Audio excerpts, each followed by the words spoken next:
અમદાવાદના ખોખરા સ્પોર્ટ્સ સંકુલમાં સાંસદ ખેલ મહોત્સવનો પ્રારંભ. સાંસદ હસમુખ પટેલે કરાવ્યું ઉદ્ઘાટન.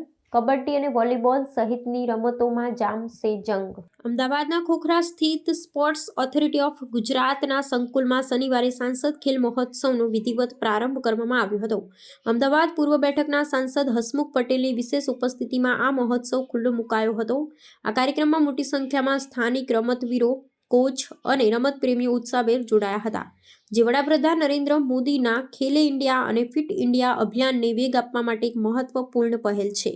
આ મહોત્સવમાં કબડ્ડી, વોલીબોલ, ખો-ખો, એથ્લેટિક્સ અને યોગાસન જેવી વિવિધ રમતોનો સમાવેશ કરવામાં આવ્યો છે, જેમાં શાળા અને કોલેજના વિદ્યાર્થીઓ ઉપરાંત સ્થાનિક યુવાનોએ પણ હોશભેર રજીસ્ટ્રેશન કરાવ્યું છે.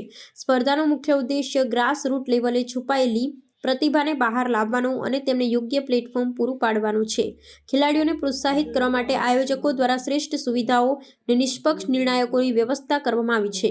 સાંસદ હસમુખ પટેલે ખેલાડીઓને પ્રોત્સાહન આપતા જણાવ્યું હતું કે રમતગમત હવે માત્ર મનોરંજન નથી, પરંતુ કારકિર્દી ઘડવાનું પણ સશક્ત માધ્યમ છે. તેમણે ઉમેર્યું કે આવા આયોજનોથી અમદાવાદ પૂર્વ વિસ્તારના યુવાનોમાં ખેલદિલી ને શિસ્તનું સિંચન થશે. આગામી દિવસોમાં વિવિધ રોમાંચક મુકાબલાઓ જોવા મળશે અને વિજેતા ખેલાડીઓને આગળ રાજ્ય અને રાષ્ટ્રીય સ્તરે રમવાની તક પ્રાપ્ત થશે. 25 ડિસેમ્બર સુધી તમામ સાંસદોએ એમના મત વિસ્તારના રમતવીરોનું કૌશલ્ય બહાર લાવવાનો ભગીરથ પ્રયત્ન આ સાંસદ ખેલ સ્પર્ધા દ્વારા થઈ રહ્યો. આજે મને આનંદ એ વાતનો છે કે આજે 2000 કરતાં વધારે રમતવીરોએ રજીસ્ટ્રેશન કરાવ્યું છે અને 7 જુદી જુદી રમતો રમવાના છે.